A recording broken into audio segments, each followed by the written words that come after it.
So here we have our new door, all painted, ready. It just looks like an original style door, aluminium skin.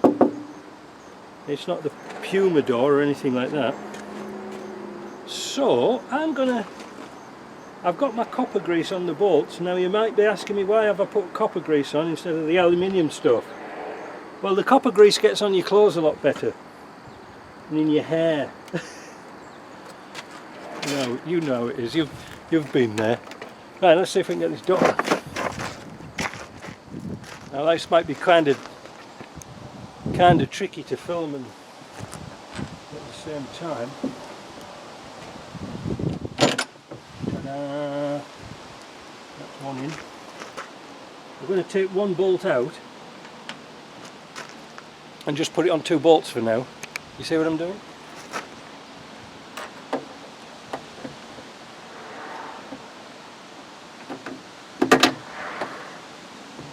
Now carefully open the door.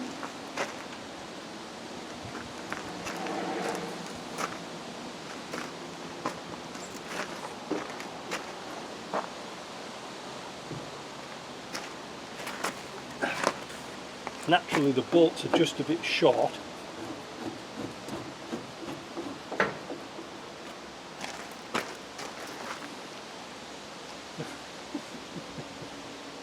Yeah. Don't you just love aftermarket stuff, eh?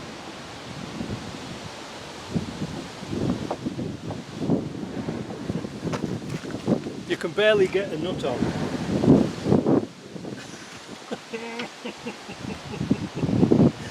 No, I'm not, because it doesn't go through the bloody hole. That'll do for now. I'm going to have to drill that out because it's too small. But if I do a zoomy woomy down here, you can see that the bolts hardly come through the hole.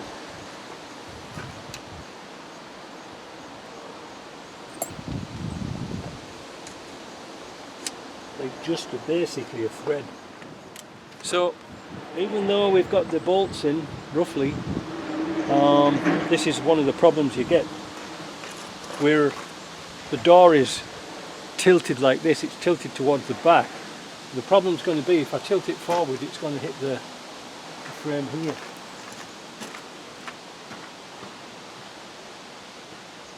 Yeah.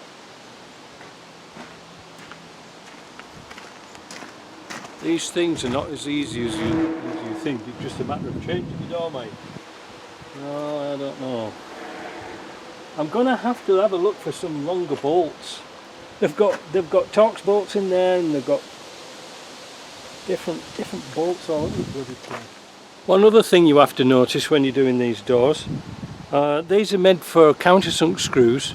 These have got the big flat screws on, so you've got to open the holes up here for these to pass, otherwise you won't be able to fasten them up. Because the latch has got to go in first.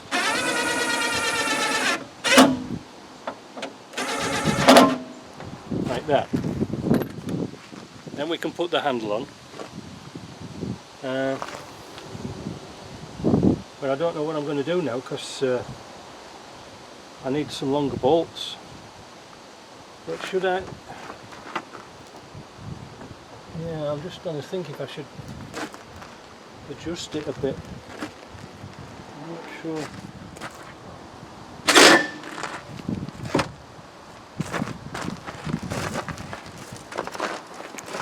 And the answer is no.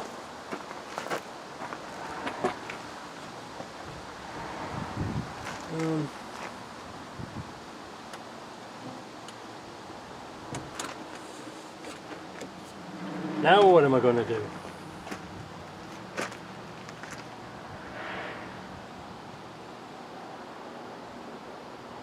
I really don't know what to do now. Like I said, they're just barely hanging on by one thread. And if I try to tighten them up, they're going to strip. And of course we need to have the little shims in the side, so I think what I'm going to do is I'm going to put the door handle back on. That's easy enough to do. And I'll have a think about it because it's only 9:30 in the morning. I've been on this for quite a long time already. but I thought I'd jump on it and get it finished, but I don't know what I'm going to do now. I just had a quick look around, and this panel here for the windscreen is further back that way than that one. So that's why if I tip it, it's going to hit here. And that means taking the roof lining down. Yeah. Come and have a look. You have to look for these. See here?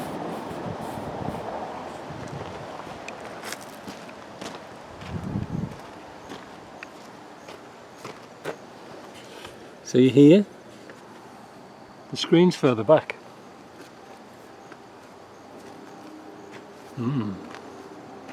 So how did they get the original door to fit? So after about an hour of messing about, I finally got the door to shut nice, but I'm not happy with it. It's tipped back, and I had a look at the other side, and the other side's about the same.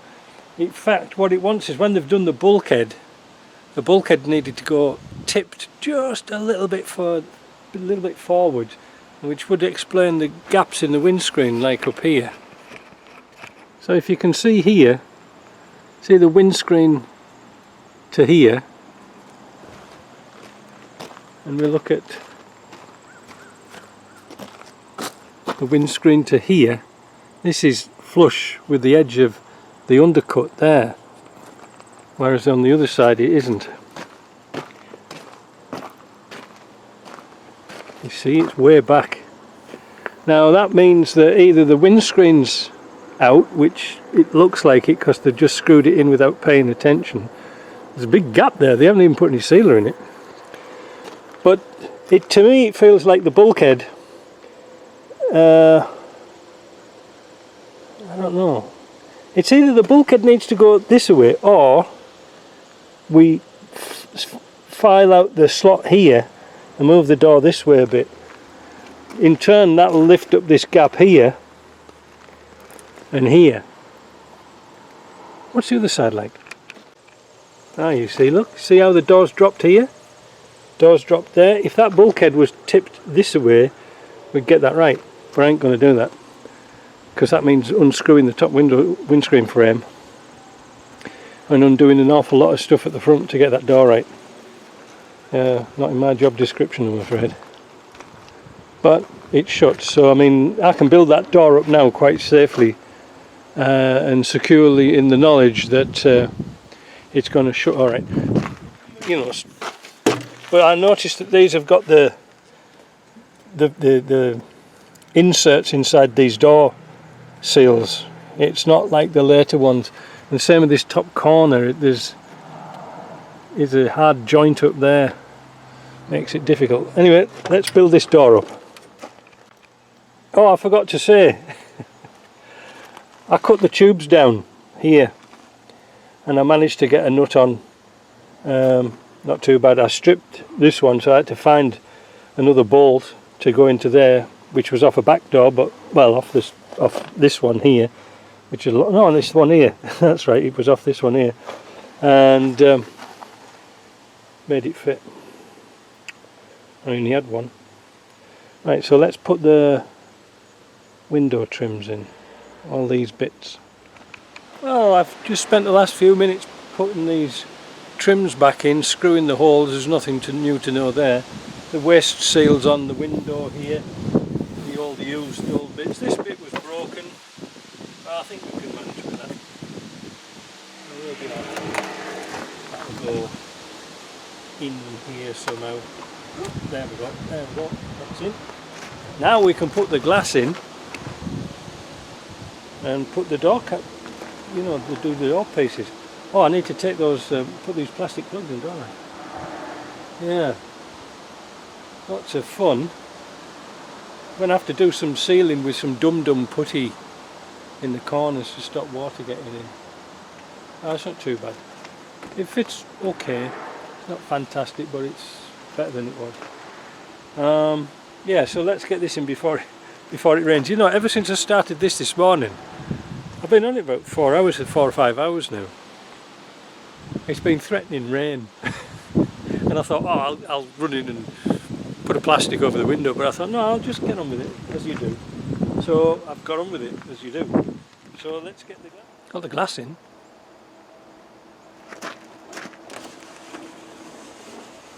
How are you? Don't forget when you do these doors, there's a little guide piece here that was missing. I just happened to have one, and it's to stop the window when you're driving. The wind will blow the window outside. This helps guide it back into its channel, so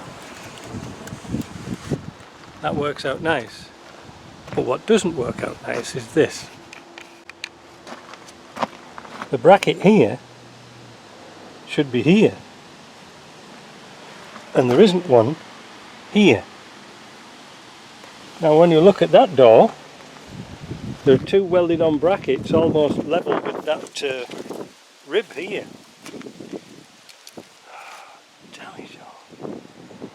I don't know what these doors are off. Now there is some tapped holes there, so I could make a bracket for that one, and this one here I'll just make an extension, a piece of bar that comes up here and welds onto there, or you know, joins on somehow. I don't know, it looks like I forgot to put that long rod in. Oh, I have. Oh, never mind, I'll have to take it out again.